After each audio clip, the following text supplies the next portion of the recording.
On this edition of the Just in Time podcast with Justin Kuechly. I was tracking the ball. I made a tackle on Emmanuel Sanders for 4 yards, 5 yards. The ball was in his inside arm. And you're like, man, I should have tacked that ball harder than I did. That's the one that sticks out to me because that would have been early in the game. And could you have forced a fumble, created a turnover, created a short field for the offense? That's one that I'm like, damn. Like, Michael Robinson was a quarterback at Penn State. And then when he ended up in Seattle, they switched him to fullback, and he was built to be a fullback. Phenomenal athlete, big, physical, strong, powerful, quickness, could run. Like, he wasn't a traditional like thumping fullback, but he could do that if he needed it to, but just had a great feel for the game. The one guy that we got to play against a lot out of our division was Marshawn Lynch, the best running back that I played against, because we got him a lot, not to take anything away from any of those other guys. I felt like we played Marshawn every year, even though he wasn't in the NFC South. Cam drives him down the field, we score a touchdown, then we have to get a stop on defense. We get a stop on defense, and it was like a minute and 15 seconds left in that stadium, and you know how it is there. Cam drives us down. We throw a go ball to Greg. Greg catches it, touchdown. The place is silent. The greatest sports moments happen in seconds, but the stories behind them are timeless. Dive into the mind of the icons who lived those moments. No filters, just authentic conversations about the moments that define careers. I'm Justin Kuechly, and this is the Just in Time podcast. Welcome to another episode of the Just in Time podcast with Justin Kuechly. I'm joined now by a guy who played 8 years in the NFL. Of those 8 years, 7 of them, he was a Pro Bowler. He was the Defensive Rookie of the Year, the Defensive Player of the Year. It's none other than Luke Kuechly. Luke, thanks so much for joining me here. Really appreciate it. Yeah, absolutely. It's good to be here. Well, I'm going to take you way back, okay? Because I want to go back to your high school days. Growing up outside of Cincinnati, you played for St. Xavier. Your rival was Elder. I actually called a St. X Elder game for ESPN back in the day. Okay. I need you to tell me what made that rivalry so great. Yeah, so Cincinnati, there's the GCL, it's the Greater Catholic League, and the schools that are in there are St. Xavier, which is obviously where I went to school, Moeller, Elder, and LaSalle. Those were the big all-boys schools in Cincinnati. And when you grow up, those are the 4 schools that you always hear about. And Elder's on the west side, LaSalle's on the west side, St. Xavier is west side-ish, and then Moeller is on the east side. So if you're a west sider, you go to Elder, or you go to St. X, you go to LaSalle. If you're an east sider, typically you go to Moeller or St. Xavier, and then it just kind of mixes all in there. So Elder was one of the big rivals on the west side of town. There were the Elder Panthers. They have a legendary field. It's called the Pit. It's on the west side. It's kind of down in a hole. The sound is unbelievable there. It's a great atmosphere for a high school football game, and they've got a really good coach there, Coach Ramsey. He's been there for a long time, and they've got a lot of history at that school. A lot of NFL guys have come out of there. And they play just a tough physical brand of football that is known for the GCL. So it's really Elder's a big rival, Moeller and LaSalle are the 3 big rivals. And they play football the right way. They're big and physical up front. They're smart. They're well coached. And they have a ton of respect for the game of football. So it's funny when, I got done playing at St. X, you go to, I went to Boston College, and BC was notorious for recruiting out of Cincinnati, Ohio. And you get up there and you get around some Elder guys and you kind of give them the side eye, and then you start to talk to them and you realize, hey, you're just like me, except you went to a different school. So I think that was the rivalry. Is in Cincinnati, you go to grade schools, and then a lot of these grade schools feed into high schools. Like St. Xavier, Elder, Moeller, and LaSalle are only high schools. So it's not like here in Charlotte where you can go to kindergarten, grade school, all the way through high school. So kind of what happens is you grow up in a grade school and you play all the other grade schools, right? So you have little rivalries within your grade school, sports growing up, whether it's football, whether it's basketball, whether it's lacrosse. You kind of grow up playing against these different schools, and then each kid funnels into a different high school. So some of the kids that I was rivals with in grade school, I show up at high school my first day and boom, they're there. Then some of the kids that I went to grade school with, that I was buddies with, they go to a different high school. And it's like that throughout Cincinnati. So basically kind of what happens is you grow up playing against all these kids. Some of them are at your school, some of them are at different schools, and you funnel into different schools. So everybody knows everybody. Everybody's played against each other, whether on the same team or different teams, and it just kind of continues through high school. It's crazy because when I think of Moeller High School, I think of Ken Griffey Jr. Mhm. Uh, Braxton Miller, did he go to Moeller? No, No. Braxton Fuller, he went to I think he went to Huber Heights Wayne. Okay, they played against Moeller, Yeah. in a game I did also back in the day for ESPN. It was me and Tom Luganbill. We were doing the high Yeah. school football circuit, but there were some serious athletes coming out of the Cincinnati area. So when you were playing, who were some of the guys that were the big names coming out of Cincinnati? Yeah, so at my high school, we had Greg Scruggs was a big defensive end. He went to Louisville. Stephon Ball was a tight end. His dad, Eric Ball, played for the Bengals for a long time. He went to Louisville. And then our running back, Darius Ashley, he went to Louisville. So those three guys all went to Louisville. We had a bunch of kids end up at Ivy League schools. So Brown, Mhm. Cornell, UPenn, Columbia, all those schools, Yale. We had a bunch of kids go there. And then in my class, we had a kid, Pat Muldoon, went to Wisconsin. And then I'm trying to think of guys that had NFL careers. The one guy he's an elder guy, Kyle Rudolph. Yeah. Kyle Rudolph was a tight end. He went to Notre Dame, big 5-star monster. Got drafted by the Vikings. He played there for a long time and then spent some time in Tampa. But that was an interesting thing is, you grow up and you hear, the rumors of kids, growing up through grade school. Kyle Rudolph was a year older than I was. So he was a West Side kid. So I didn't play against him in grade school. But when you get to high school, he was a lot of times at these schools, you don't play on varsity as a Mhm. sophomore unless you're a monster because there's a huge freshman team. There's a huge JV presence. We probably had 75, 80 kids on our JV team. And then as a Wow. junior, you slide up and play varsity. And there's a select kids that play varsity as sophomores. But Kyle Rudolph was that kid that it felt like he was on the varsity team forever because he played as a sophomore, as a junior, and then obviously as a senior. So I got to play against Kyle in high school for a year when he was at Elder, and then I got to play against him for whatever it was, 3 years at Notre Dame, uh, and then I guess 2 years at Notre Dame, and then when he was in Minneapolis or Minnesota with the Vikings. So that was kinda cool of knowing about a guy in a crosstown school and having a chance to play against him in high school, college, and then in the NFL. All right, so in the NFL, you go up against Rudolph. You hit him at all? Oh, he's a tight end. I mean, it's inevitable. That's why I'm wondering. It was fun though because you know each other, right? You Like, don't do you hit him and you'd be like, Saint X? No, it's funny when you get kind of when you and he went to the 2 of the biggest rivals you could have ever chosen. He went to obviously Elder, which was a huge rival, and then BC and Notre Dame, Right. another huge rival. So, but then, like I said, you get away from, the high school and the college stuff, and you're like, man, you talk to him after the game and you're like, he's a good dude. You don't hold grudges that bad. Talk to me about Boston College. Speaking of not holding grudges, I'm a Yeah. BU guy, you're a BC guy, and Yeah. here you are doing this podcast for me, so I can't badmouth you, and I can't badmouth BC either. But your freshman year, you go there, and the reason why you became a starter is because Mark Herzlich ends up being diagnosed with cancer.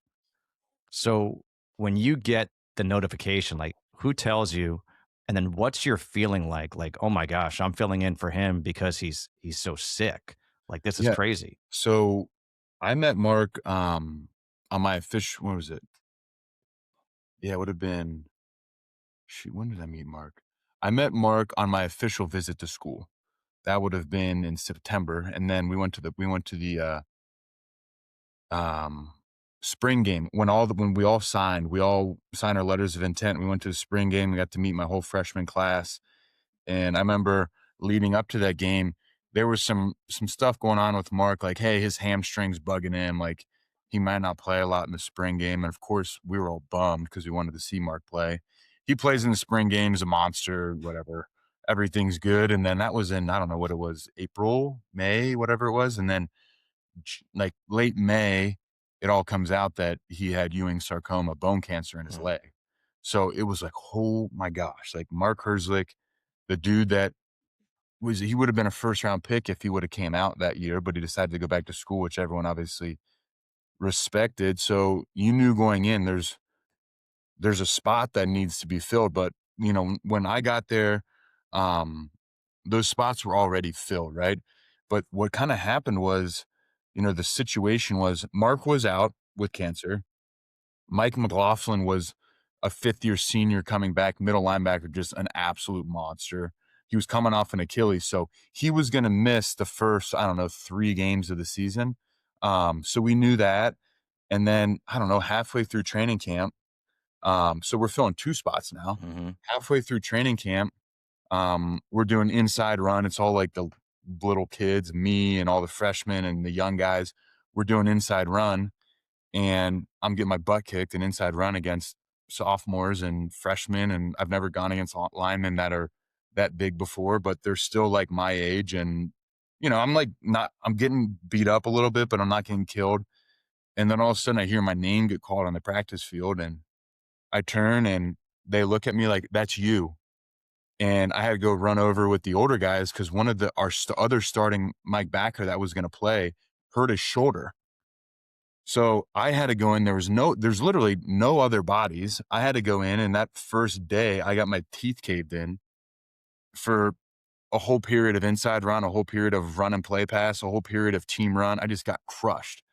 And I was the second string linebacker at that point. So I was like, man, I just got to survive. I'm not going to play and I'll be all right. And our coach comes up to me. He said, "Hey, you better figure it out fast because you're going to probably play that first game of the year." And I was like, "There's no way." And then something else popped up. Another guy got hurt or something, and he couldn't play week 1. So about 10 days before the first game, Mark was out. The other linebacker, so Mike McLaughlin was out. Mark was out. Our backup Mike backer hurt his shoulder. The other guy wasn't able to play week 1. So we're like down to number 5 on the depth chart. We had to find a will backer and a Sam backer. So now we're down to like 7 on the depth chart. And they look at me and they're like, "Well, I guess you're going to play week 1."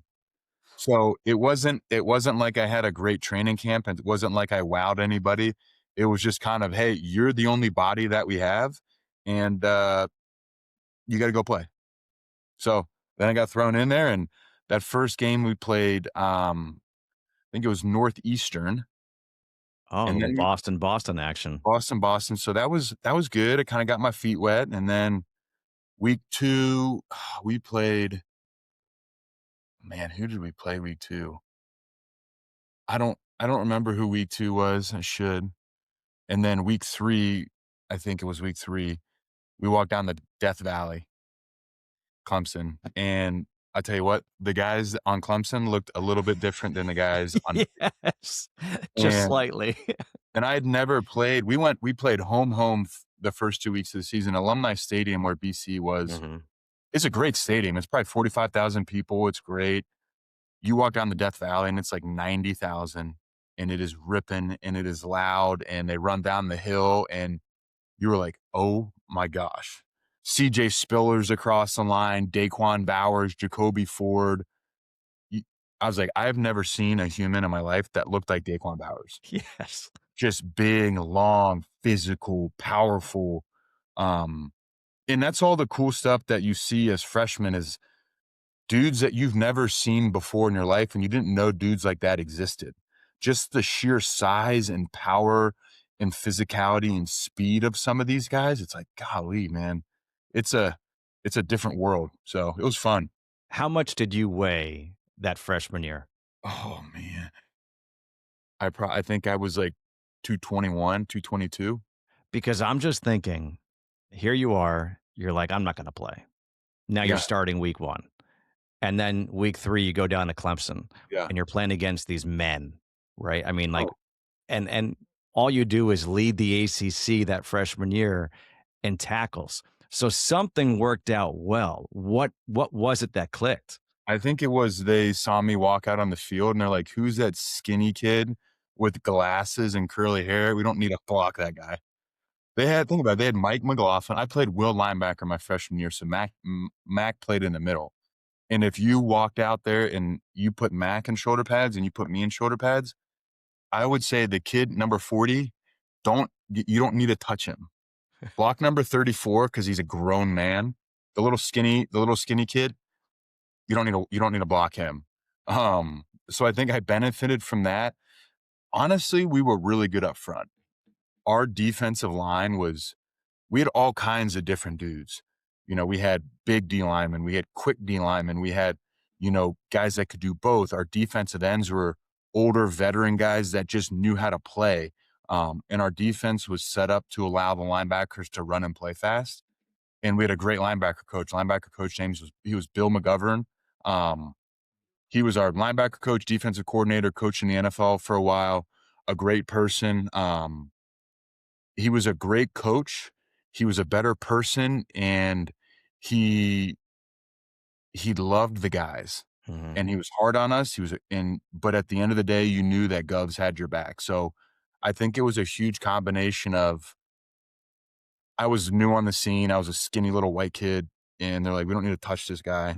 Um, our defensive line was good. We had a good system, and we had a really, really good linebacker coach.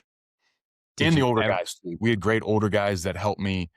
Mark Herzlich, Mike McLaughlin, Wes Davis was a safety. Alex Albright played defensive end. The guy that I roomed with on the road, this is a good story, that Yeah. we roomed with on the road, his name was Mike Morrissey. So he played linebacker. He's probably the smartest guy in our linebacker room. He played corner a few games because he was just that smart. He could play safety. His dad was Jim Morrissey, who played on the 85 Bears with Ron Rivera and Mike Singletary, part of the Rainbow Wow. Coalition. So he was my roommate on the road.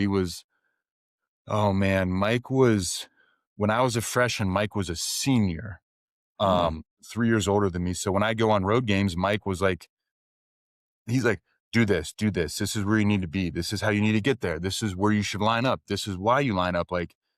And Mike had zero ego. All he wanted to do was help the team win in any way he could. He was a walk-on that came into BC, ultimately earned a scholarship, played a lot at the end of his career, great athlete, really good player, smart, and just the best person in the world. Um, so, fast forward to the draft. Um, I'm interviewing at the draft at the combine, you know how that is, and I get a text from Mike Morrissey, and he's like, "Hey, I heard your interview with Carolina went really well." And little did I know that Mike's dad, Jim, and Ron Rivera were like best friends.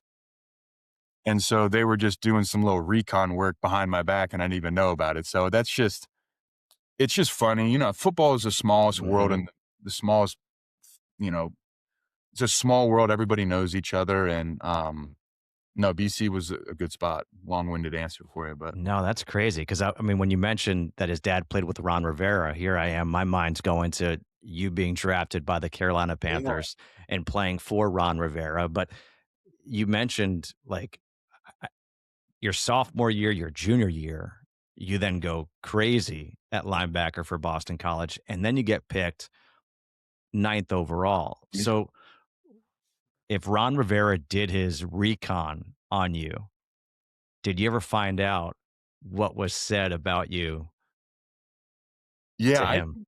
I think that I think the Morrissey family is one of the best. You talk about like a family of good people, Mhm. top to bottom. That's the Morrisseys. Um, and Ron and his family are the same way. So I think all Jim said was, I think a lot of it comes down to like when you're drafting a guy and you're looking at a guy, you can see what he's like on tape. You can see, can he play, right? What you can't always tell is what kind of a person he is and does he love football? Mhm. So I think Ron was probably looking less for can he play, rather what kind of a dude he is. And um, I think that was probably the conversation that the Morrisseys and Coach Rivera had was, all right, we see what he is on tape. What kind of a person is he? Does he love football? Is he about it? Is he tough? Kind of all that. And um, hopefully they said good things about me. This is what I can't believe.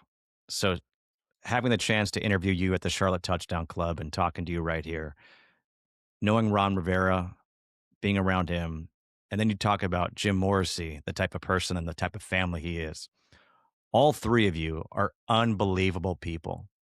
Yet those two guys were part of the greatest defense in the history of the NFL, and you were an absolute beast on the field. So, how do you go from being this incredibly nice guy off the field to when you get on the field, something switches and you guys are just animals? And it's like, I got a job to do, and this is what I'm doing it. Like, how does that happen? I think, guys, guys are just competitive. You want to compete, you want to win, you want to be the best. You work so hard in the off season and during the week preparation to be really good at what you do. And ultimately it's your job to do your job to your best of ability, because you've got a whole team relying on you to do that, do your job. And I love the game of football. I love everything about it. I love the mental side. I love the physical side. I love what it takes to get yourself ready each year and each week. And I love winning. And I think that's just what it comes down to. And it's a tough game. It's a physical game, and you can't walk out there and be friends with everybody. But um, I think that's one thing that's cool about the NFL is I think guys have respect for each other, right? I don't think anybody's trying to hurt anybody. I think guys are trying to be physical. I Mhm. think guys are trying to smack guys. I think guys are trying to knock guys down and knock them around.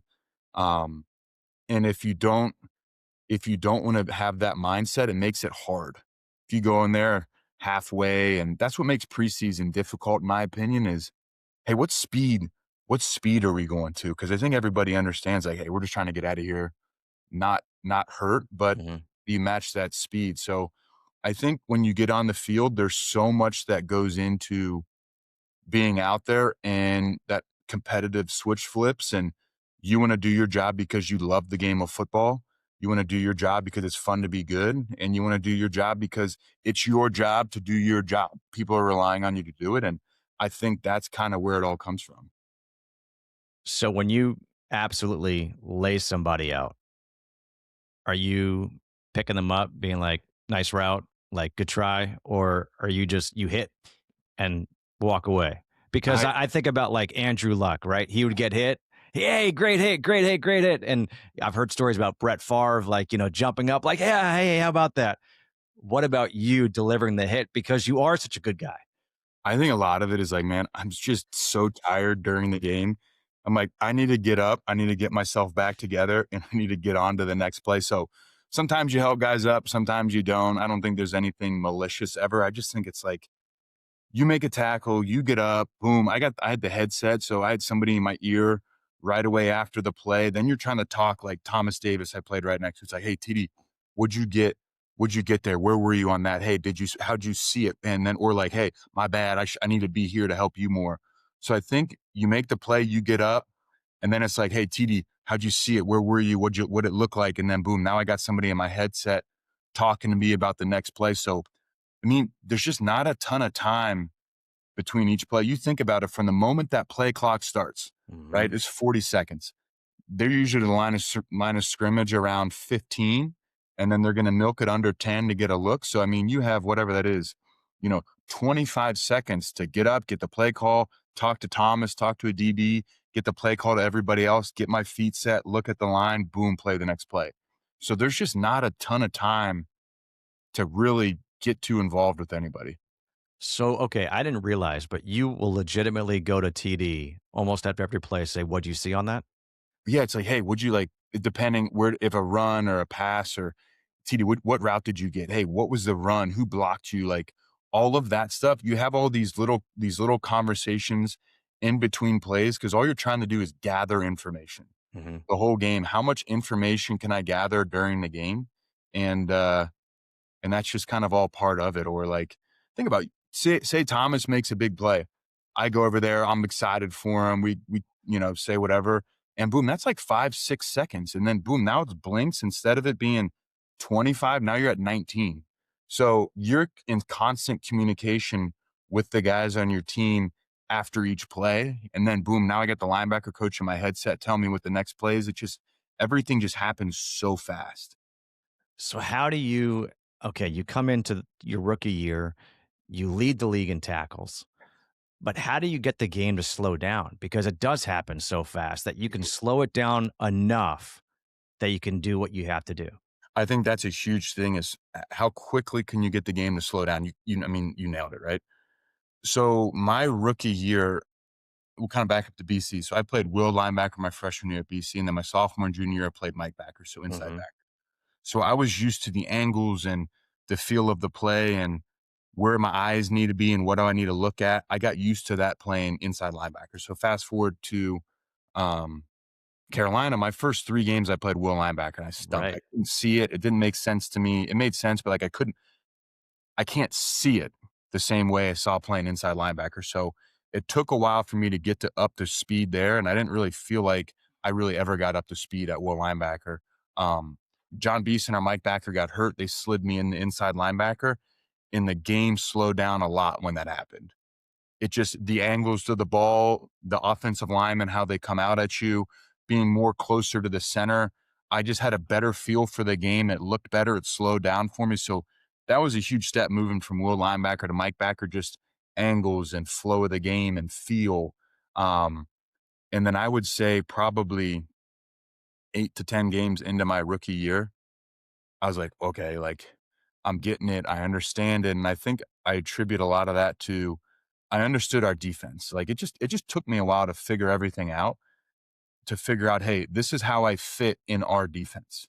This is why we're doing what we do in our defense. This is where I'm stressed in our defense. I got more used to the NFL game. It's very different than the college game. Um, so there's just a lot of factors that went into my rookie year. I think obviously I talked about it. Switching from Will to Mike backer Mhm. was a big deal. Um, the game slowed down because I understood how I fit in our defense. And then the more you watch tape and the more you're around it and the more you're at practice and the more you just have conversations with guys in the locker room, you start to get a way better feel for the NFL game. And that's, I think, kind of what helped me slow down. And then going into year 2, same system, same defense, same position. Thomas was on my right side or left side every play. We had a great feel for each other. So it's just, I think it was a combination of a lot of things. You're the ninth overall pick. You just said your first 3 games you I felt thought I was going to lost. get cut. Right. So there's so much expectation on a first round pick. So here are the Carolina Panthers. Everyone's talking about, oh, Luke Kuechly. We drafted Luke Kuechly. In your first 3 games, you feel like you're struggling. Do you feel like the weight of the world is on you at that point? Like, oh my gosh, like why can't I do this? Like where does the doubt and the confidence that balance creep in? I think, yeah, you're like, "Oh, this is not college football, right? This is different. The guys are bigger, they're stronger. Um, they're this sounds bad, but they're way more physical. I had to learn how to be physical, if that makes sense. And they know where they're going, right? So an offensive lineman, his angle to the second level is right pretty much every time, right? It's not like in college where he's going to run right at you in a wide zone. You take 3 steps and you're in front of him. Um, so it was a lot. I was like, I don't know if this is going to be for me. But what I thought was really good was Ron Rivera would be like, and Sean McDermott, our defensive coordinator, they were like, hey, it's going to be okay. Like, you're going to be all right. You just need to keep getting better. And I don't need you to be Brian Urlacher. I need you just to get better each week. And they're like, we need you to be a little more physical. We need you to, do this, and this a little bit better. If you do this, and this a little bit better, we're gonna be just fine. And don't worry about it. You're gonna be here. So I think it started with them, and they just said, hey, be a little bit better each week. That's all we need you to do, right? And then all the older guys around me, Thomas Davis, John Beeson, James Anderson, Jordan Sen was one of our linebackers. All those guys ever did was help me get better. That's They awesome. weren't like, "You're a dumb rookie. You're doing this. You're doing that." It was just like, "Hey, we were all rookies. Like, we get it, but we also understand that, hey, just keep getting better." So I think that was super helpful in the sense of the only pressure that I felt like was on me was inflicted upon myself by me. It Mhm. wasn't like Ron was like, "You need to play better. You stink. You're not da da da." And the older guys didn't say any of that either. It was all like Ron and Sean were like, "Hey, Just get a little bit better each week. This is a couple areas where you can improve. Let's just work on those. And then the older guys were the same way. Hey, we got you. We'll talk to you during the play. We'll talk to you during the game. Line up here. Hey, bump this way. This is a top run concept from the New Orleans Saints. Like all of that stuff was so helpful in my rookie year that all I had to do was just not fall over dead, and I was going to get. I think a lot Who just them. who is the guy that kind of took you under their wing to have you watch film with him and learn certain things from them that you used for the rest of your career? The first guy. So watching film for me goes back to high school. So Steve Speck was our coach at St. Xavier High School. He's been there forever. He's won a ton of state championships. He's still there now. They just went to the state championship this year. We used to go down there at lunch on VHS tapes and watch tape, and we'd watch stuff. And you're 16 years old. You're like, what are we doing? Yeah. And then stuff would show up in a game, and you're like, oh, I saw that on tape. That's cool. And Spec would be like, that's why we watch it. So that way, when you see it, it's not the first time you've seen it. And you're like, oh, yeah, that makes sense. And then when I got to BC, there was a guy named Wes Davis. He was a safety from California. His locker was 5 over from me. But just the smart, intelligent, really just good football player, right? And so when I started playing a lot more, I was playing the will spot. I had a lot of interaction with Wes during the Mhm. game, just based on rotation and how we align and all that stuff. And so Wes would be like, "Hey, can you come? You should come watch tape with me, and we'll talk through some stuff." And once you get to college, it's like we can watch the last 5 games that Chapel Hill has played, and we can break it down by formation, down and distance, tendencies, situations in the game, personnel grouping. So like it's like whatever you want. It's like playland. So we're in there watching tape, and Wes is like, "Hey, look, we're gonna get this look in the game. We're gonna get this route, and this is why." He's like, "We play a lot of cover four. This is a soft spot in four. Um, I'm stressed in cover four, but you're not, so you can help me on this route."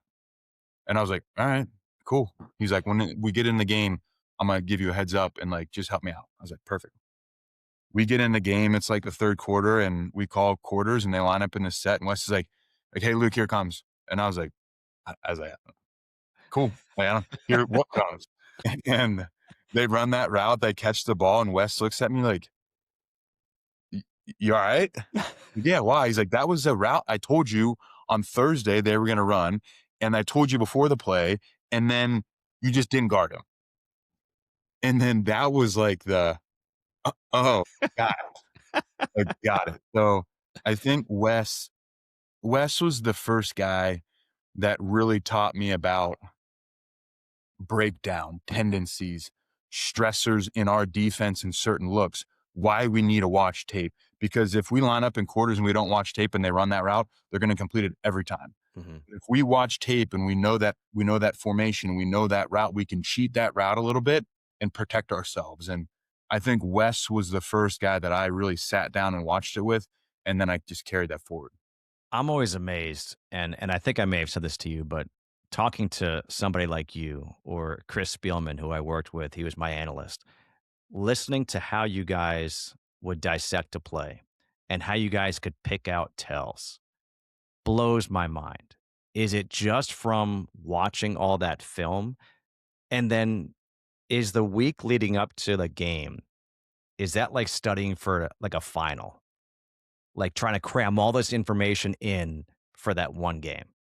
Yeah, I think a lot of it is you look at trees, right? Like coaching trees. So, I mean, the obvious one in the NFL right now is the Shanahan tree, right? So, Kyle Shanahan, if you haven't watched him this year, their team and what they've been able to do has been Crazy. unbelievable. Yeah. And he deserves so much credit for it. Him and Robert Saleh, they've been unbelievable. But the Shanahan tree is the McVay tree. It's the Ben Johnson's got a little bit of it. He's not under that tree, but he looks like it. Kevin O'Connell is like that. Mike McDaniel's like that in Miami.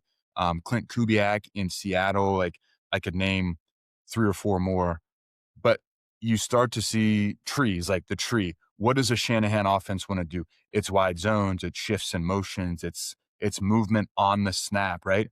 So it's like, all right, we played Kyle Shanahan. Boom. Like, this is how they tried to attack us now. And 2 weeks later, we play Sean McVay. Boom. There's a lot of carryover. There's differences, but Mhm. concepts and the ideas are very much there.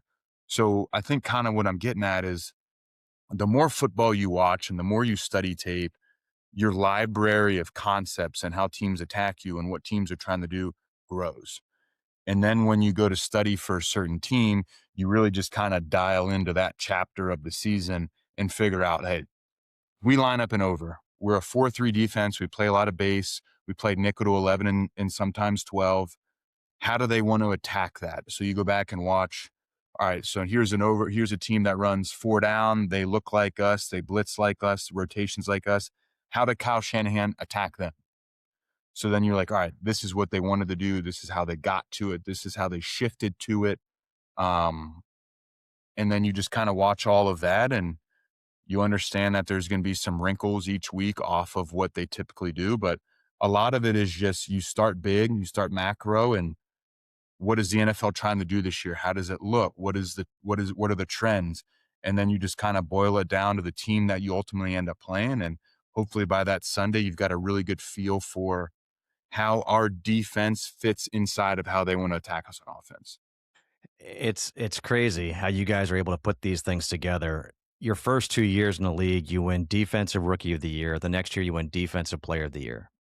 Do you know that you are one of 2 people to win it in successive years in the history of the NFL? Yeah, the other guy's pretty daggone good. Dude, Because you're in company with Lawrence Taylor.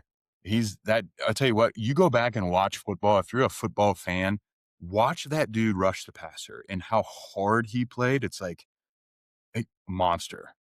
Big, physical, long, aggressive, great pass rusher. He's a Hall of Famer. It's kind of straightforward. So I mean, people say he might be the greatest of all time.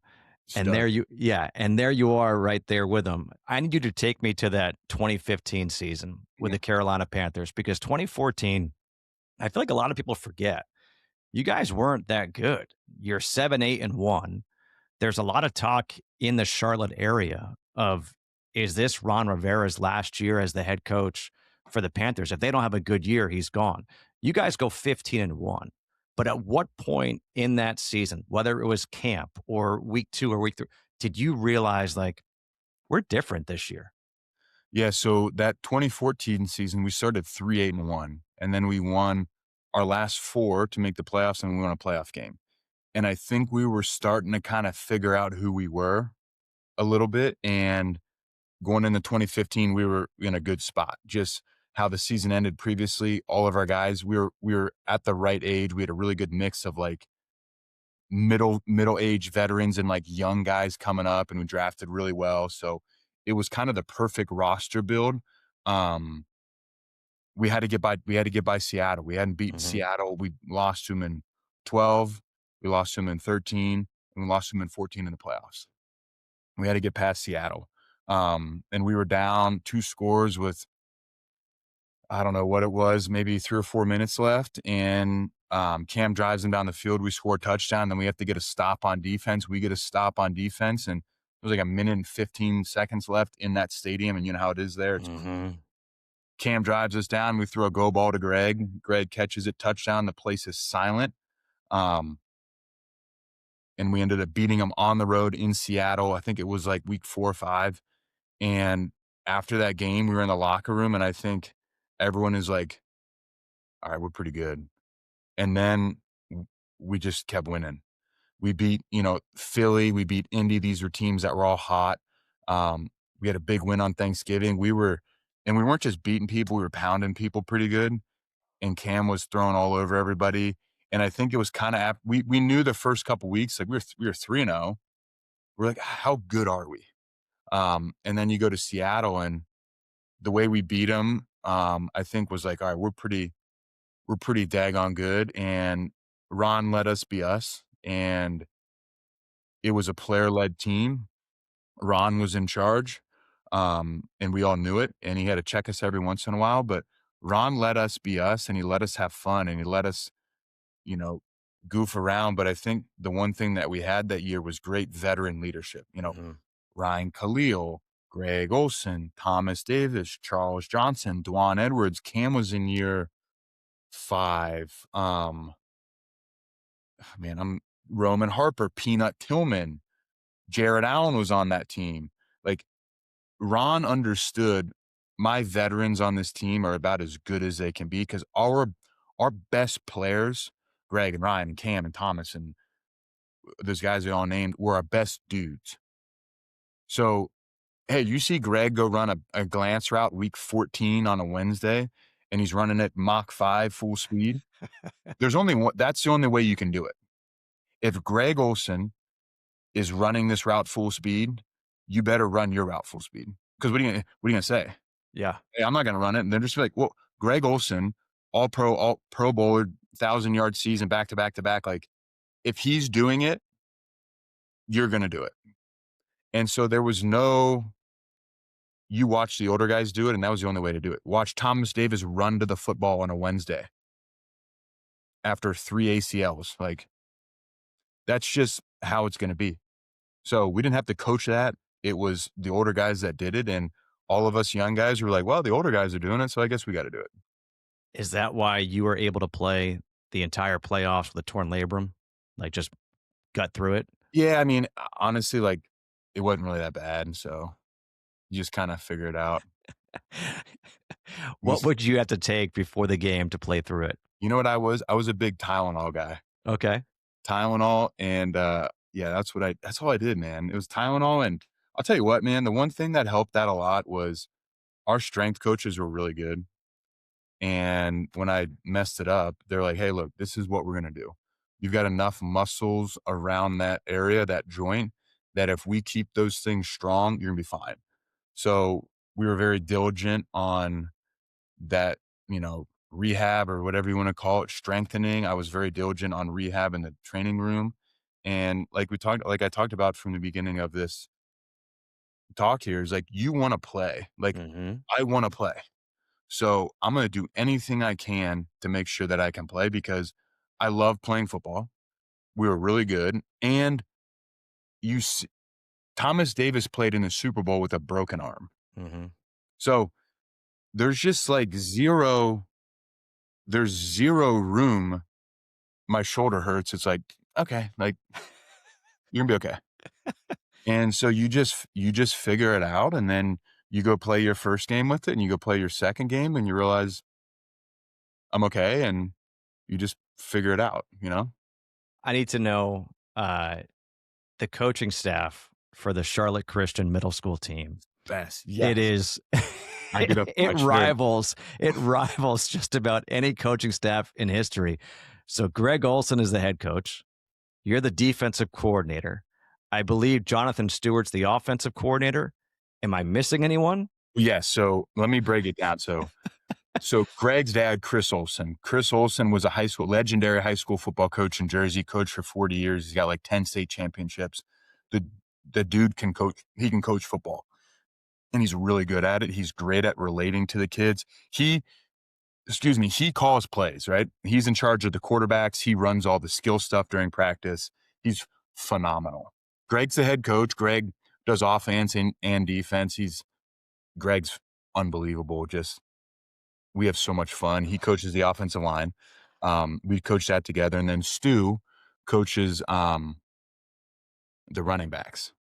So it's like you have Jonathan Stewart I coaching mean, the this running. is ridiculous. And then Todd Blackledge. He lives in Charlotte, and then one of the new kids on our team, his name's Tyson. His dad's name's Brandon Manning. Brandon played at Virginia Tech for the Hokies. He was a linebacker, whip linebacker, big beamer guy. He coaches. Guess what he coaches? Special teams. Special teams. So it's so fun, man. We have a great time, and the kids are all. I tell you what, Greg's unbelievable. His ability to talk to those kids and motivate those kids and keep them moving in a positive direction, and being able to coach them up, but also being their biggest cheerleader. He loves those kids, and we're just lucky that we have an opportunity to do it.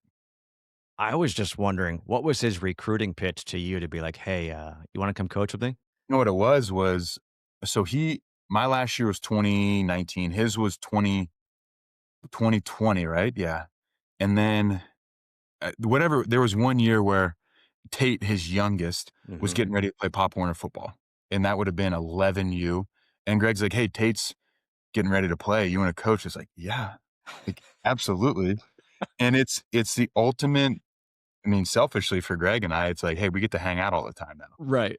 Built-in excuse to go hang out with each other. It's great. And we get to hang out with all like Tate and TJ and all their buddies and Stu now and Greg's dad. There is no recruiting pitch. It's like, hey, you want to go coach football and have fun. And we've had so much fun coaching from Pop Warner through to the grade school.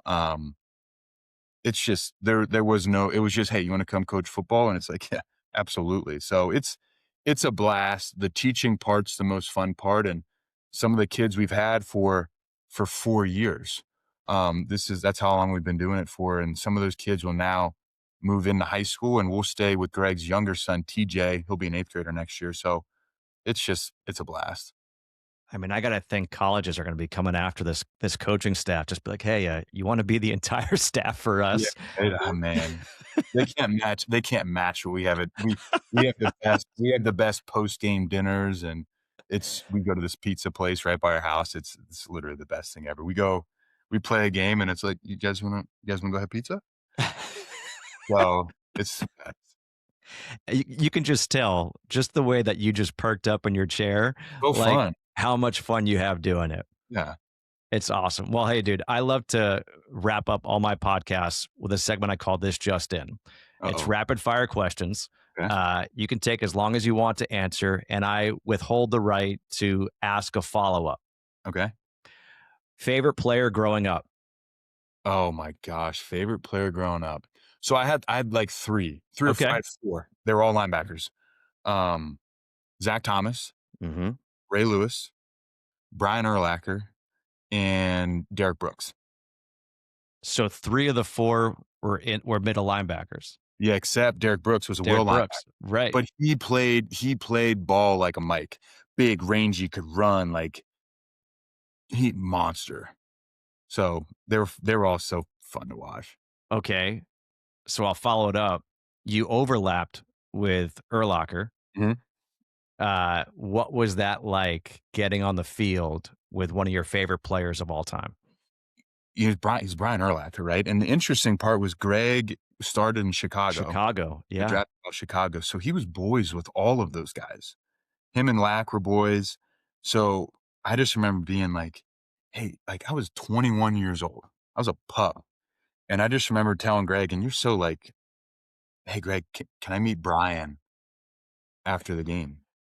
And Greg's like, yeah, of course. Like, and I was like, oh my gosh. So after the game, I walk up, and he's Brian Urlacher, 6'5", 255, just grown man, like just monster. And I walk up to him, and Greg's like, hey, Brian, or like Black, hey, this is Luke. And I said, hey, Brian, nice to meet you. I'm Luke. And he looked at me like, dork? You a dork? But he was awesome. But when I was like, introduced myself like a job interview, I think he was kind of like taken aback, like, you all right?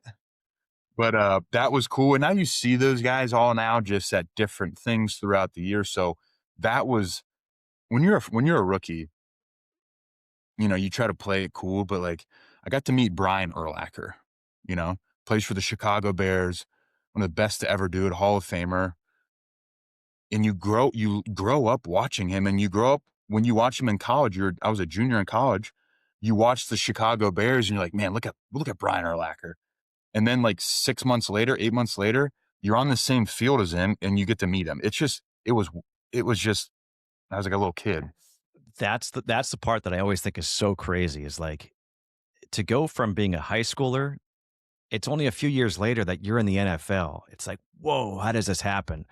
So what was your welcome to the NFL moment? Like who or what was it? Michael Robinson, remember him? Yes, Seattle. Yeah, so Michael Robinson was a quarterback at Penn State, and then when he ended up in Seattle, they switched him to fullback, and he was built to be a fullback. Phenomenal athlete, big, physical, strong, powerful, quickness, could run. Like he wasn't a traditional like thumping fullback, but he could do that if he needed it to, but just had a great feel for the game. That's why he's on TV, because he understands football, right? So we're playing Seattle. My first start at Mike linebacker, and Russell Wilson scrambles. He breaks the pocket. I'm running directly at him. I dropped in coverage, so we're probably 20 yards away from each other. I'm sprinting at him. I've got a great angle. And I'm like, I am going to kill Russell Wilson. I'm running Mach 5 at his face. And the only thing in my life that I can see is him. And right when we get like 3 yards away, he cuts to my left and my eyes follow him. And who's coming? Number 26. He hit me so hard that I don't remember. Why? That sounds bad. I was fine. The first thing I remember is me hitting the ground, and I didn't even feel it. Right? It was a clean hit, nothing dirty about it. He didn't hit me in the head or anything. It was a clean hit, physical hit, and I'd never been hit like that in my life. And I looked up, and he just smiled at me, and I was like, man, he helped me up and kind of just gave him like a nod and kept moving. And so now whenever I see him, it's always like, Mike Robb. And so it's just, that was it. But it was, you learn in the NFL. Either you learn or you make the same mistake twice, and you don't want to make the same mistake twice, because those guys are big and physical and will come get you. Yeah, no kidding. So who was a player in the backfield that you just hated to see? You're like, not him this week. You know what was cool is you got to play against a lot of like just cool guys growing up, right? So in our division, Darren Sproles, Oh, like that's cool. Like I don't care who you are, that's cool. Adrian Peterson, like it's kind of sweet, right? Adrian Peterson would run like a horse. You could hear him running. And we played against him my second year in Minnesota. And the violence that that dude ran with, it was he was like a horse running.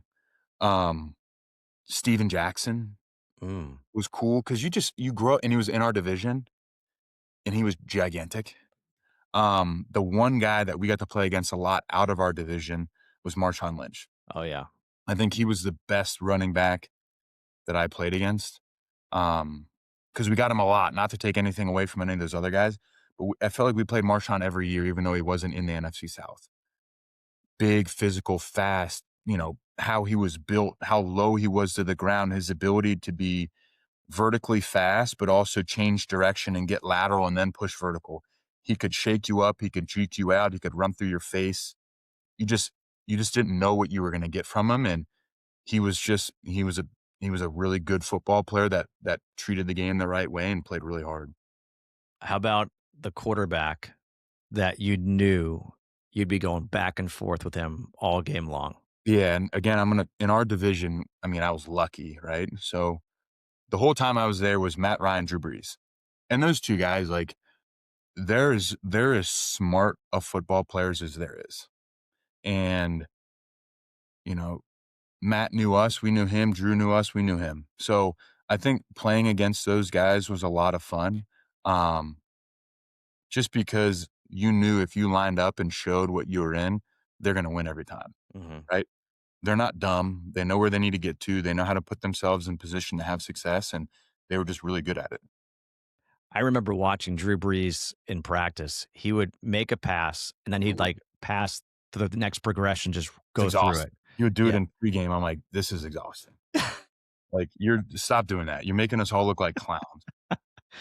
How about your favorite game you Oh, ever played in? So it could be high school, college, NFL.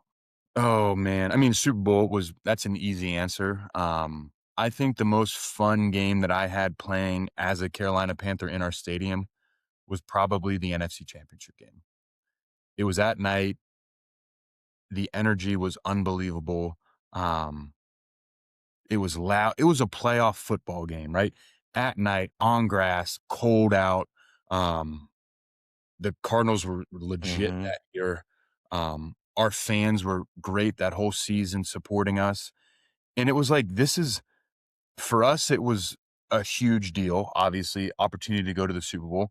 But think about how big of a deal it was for our fans. Like, Oh gosh. this is what every fan of an NFL team dreams of, to have a home NFC, AFC championship game at your stadium at night. The last game of the slate was us. So the energy, the atmosphere was awesome. And then as that game was ending, you knew we're going to the Super Bowl. So to me, that was really cool, just from the combination of the fans, the atmosphere at night, cold, on grass, at home. It was, and you had a chance to go to the Super Bowl. It's pretty cool. And Michael Jordan was there for that one too. That's awesome. Yep. He was sitting in the suite. I remember them showing him. All right. So I'll get you out on this one. The game that keeps you up at night. So you can't fall asleep one night and you're thinking about it. You're like, son, and most of the time it's a game that you lose, but maybe it's a game that you won. So what is it for you? That's a Super Bowl. Hands down. You relive plays in that game that you're like, man, if I would have done this, if I would have done that, what would have changed? And you've got very vivid plays that stick out in that game. So what's a play that sticks out to you They from that threw a game? screen pass to Emmanuel Sanders in the first quarter of that game to our right side, and I was tracking the ball. I made a tackle on Emmanuel Sanders for 4 yards, 5 yards. The ball was in his inside arm, and you're like, man, I should have attacked that ball harder than I did. Like, that's the one that sticks out to me, because that would have been early in the game. And could you have forced a fumble, created a turnover, created a short field for the offense? That's one that I'm like, damn, like I can see that brown football in his inside right arm on their sideline. I'm like, man, I should have punched that ball. Dude, you already had that play lined up before I could ask the question. I'm not lying about it. That was impressive. Yeah. But it's also the reason why people, not just here in Carolina, but football fans, you go down to Boston College, Cincinnati, that they love you because of the passion that you still speak with about the game and the fact that you remember all these things. It's pretty cool. Luke, I appreciate you doing this for me, spending time. I could talk to you all day. You've got a brain that's pretty cool. And one thing I did not even mention was the fact that Dick Butkus hand delivered the award to you in college. If that doesn't show respect, I don't know what does. I mean, that had to be amazing. That's a dude that knew how to play linebacker. Tough, physical, Chicago Bears. He started that lineage of linebackers in Chicago. Number 51, Dick Butkus. So stud. Yeah, and you were number 59, stud. And I'll tell you this, because I don't know if you know this, but everybody obviously had your jersey around town. But I was in the booth one time with Joe Buck and Troy Aikman doing the game, and Joe had his youngest daughter in, and she was like, Dad, can I have some money? I want to go get a jersey. And the jersey she wanted was yours. And she went out and she got yours. So, yeah, so it's pretty cool. And keep doing the great stuff with Charlotte Christian. Those kids are real lucky to have you guys as the coaches, and keep those pizza parties going after the wins. That's right. Appreciate it. Awesome. Thanks, Luke. Really appreciate you.